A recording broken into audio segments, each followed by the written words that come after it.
We approach these very precious instruments with great respect. And part of the respect is knowing what they do best.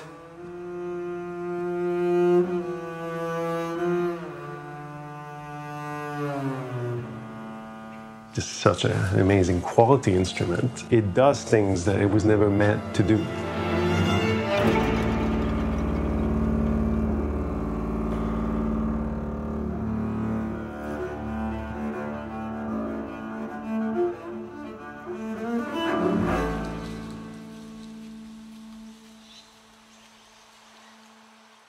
I remember the first time I played it, it was quite incredible because not only that you're holding an instrument that's over 400 years old, it's like the Mona Lisa. They have a life and they only come alive when they're being played.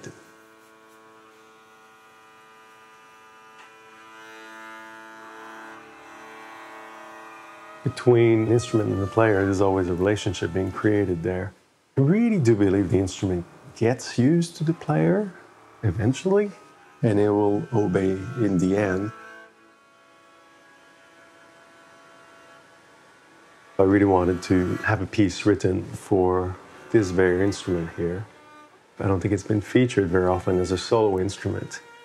I went far and wide and spent a few months researching different avenues, different possibilities. I came across Missy Mazzoli's music. She writes these beautiful melodies and soaring lines, extremely expressive music.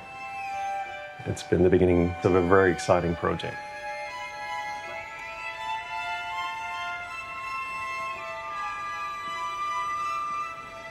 I feel like I was creating a character for this instrument, and he was heavily involved in shaping the piece. You shouldn't really stop at any. The initial inspiration came from Max's instrument, which was built in 1580. I imagined the piece as a sort of historian, something that could accumulate melodies and history, and that this piece would be it sort of telling its story.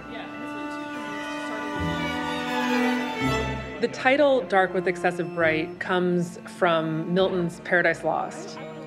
The phrase also reminded me of the sound of the double bass. It's a very dark sound, but there's something luminous about the instrument. I think of these melodies in very human terms, and there's something sort of vulnerable about hearing Max play at the very high end of his instrument.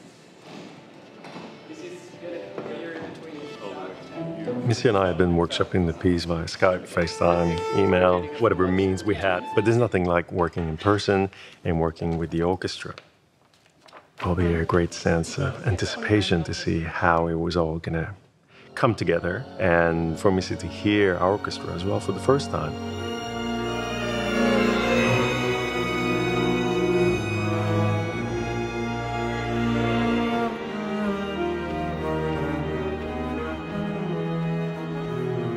It's a matter of being connected with the colleagues around, a matter of timing and sound, try to stay present, and how the music is evolving.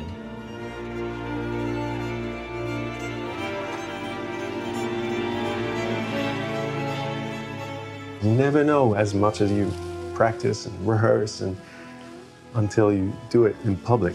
You never exactly know how it's going to feel or come across. I very much am looking forward to seeing how the public reacts to it. These instruments, if they get well taken care of, live for hundreds of years. In the life of the instrument, I would have been a small percentage of what it has gone through and what hopefully will go through.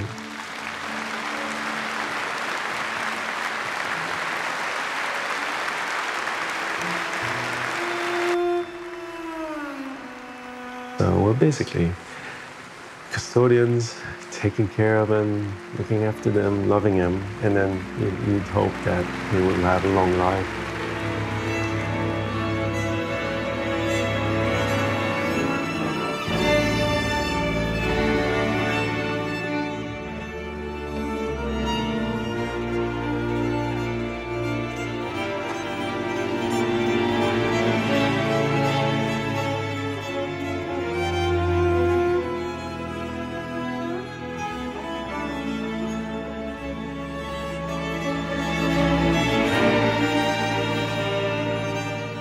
think being part of the creation of a new work is one of the most exciting things we can do as performing artists.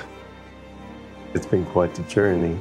And now we have this piece written for the two of us, and it'll be out for anyone to see and play and hear all over the world.